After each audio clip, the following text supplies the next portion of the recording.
Gal aš tada jau pradėsim, žiūrėjau prezentaciją ir paruošta. Tai va,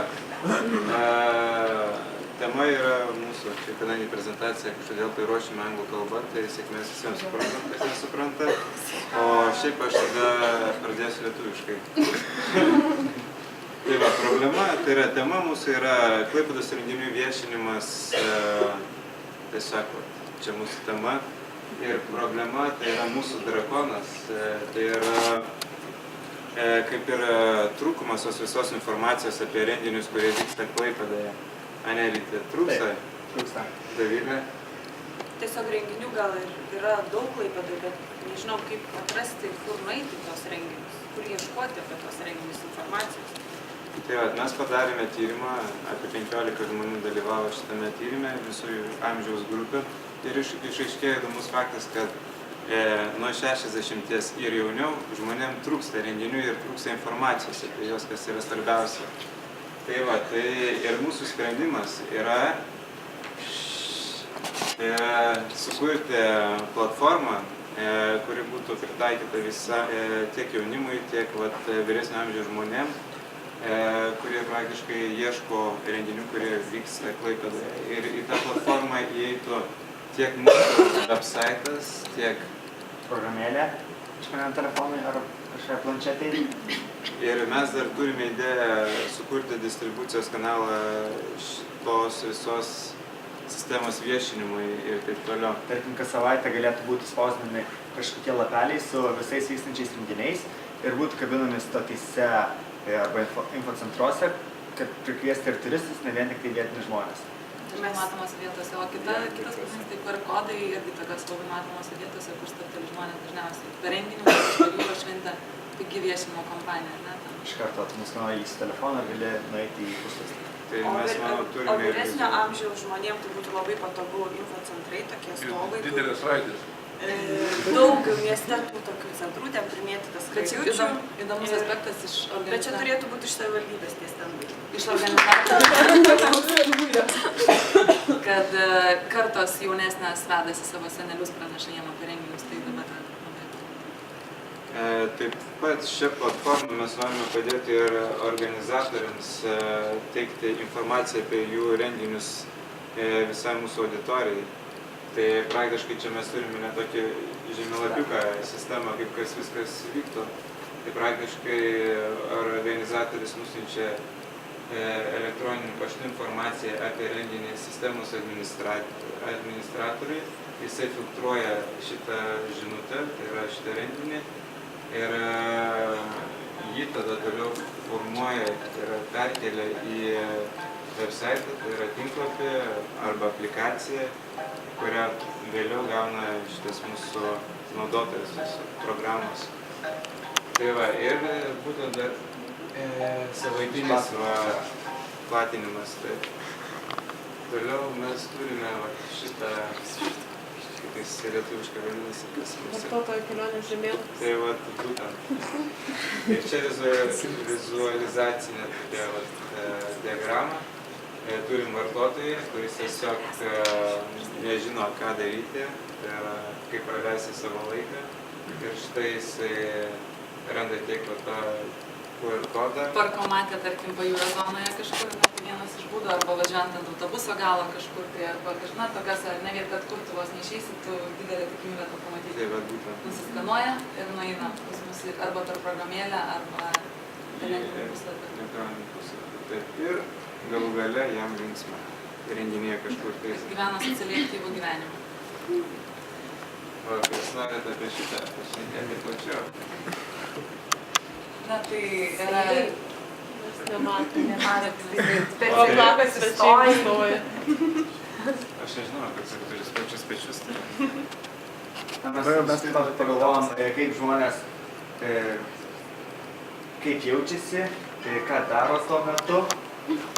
Ir Garantūros, kad nepermėgotume prezentacijos. ir ką galvoja, tai yra, žmogus dažniausiai pats ieškosi, kur galėtų nueiti renginių, tai yra, jis tiesiog mąsto, ką daryti, kur eiti ir panašiai. Apie mūsų tinklapį gali sužinoti iš QR kodų, tai įvairių atspausdintų lapelių visur mieste ir informacijos centruose, iš draugų gali išgirsti, iš Facebook'ų ir įvairių socialinių tinklų ir šiaip gali puslapį surasti per Google, nes dažnai taip žmonės ir daro. Ir viską, kaip gali jaustis irgi ten parodyti, yra, kad nežino, ką daryti, turėti abejonių. Tai mūsų tinklapyje galima būtų pamatyti tiesiogiai per Facebooką, kokie jie draugai ir kokie žmonės eina į tą renginį, kad jis galėtų iš karto sukontaktuoti su jais ir iš karto rasti kompanijas. Tai yra kaip vienas privalumas toksai.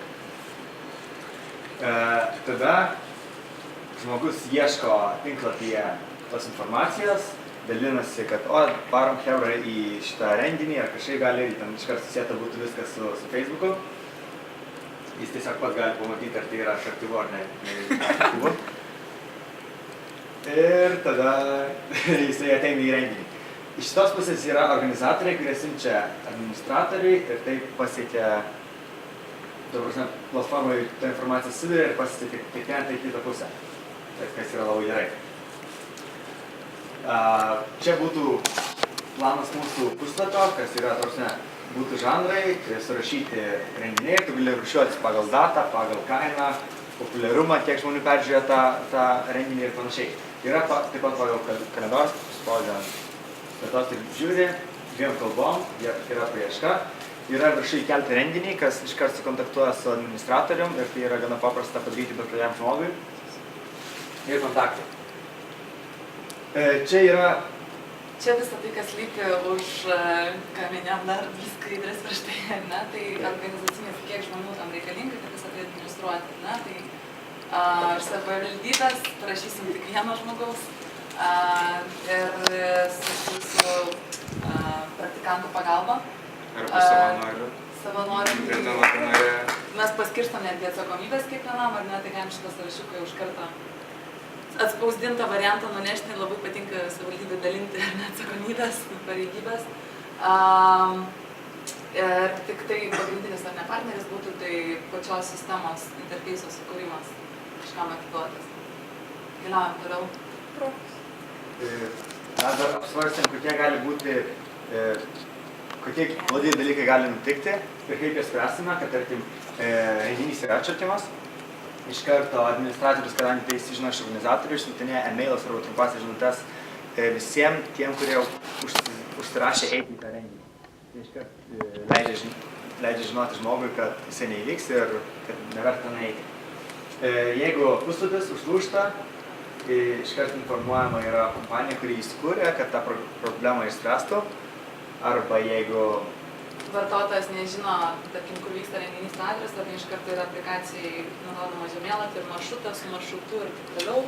Aš čia turim, ar negaliu tame tarime gal net pristatyti iš tikrųjų aplikaciją, ne, tai principas panašus, kai atsidarai. Labai greitai važiuoja. Iš karto jo, pagal žanrą, pagal kažką pasirinkti, ir kaip žanras ir dabar patys populiariausi, tada jau sugrupuota muzika. Visada.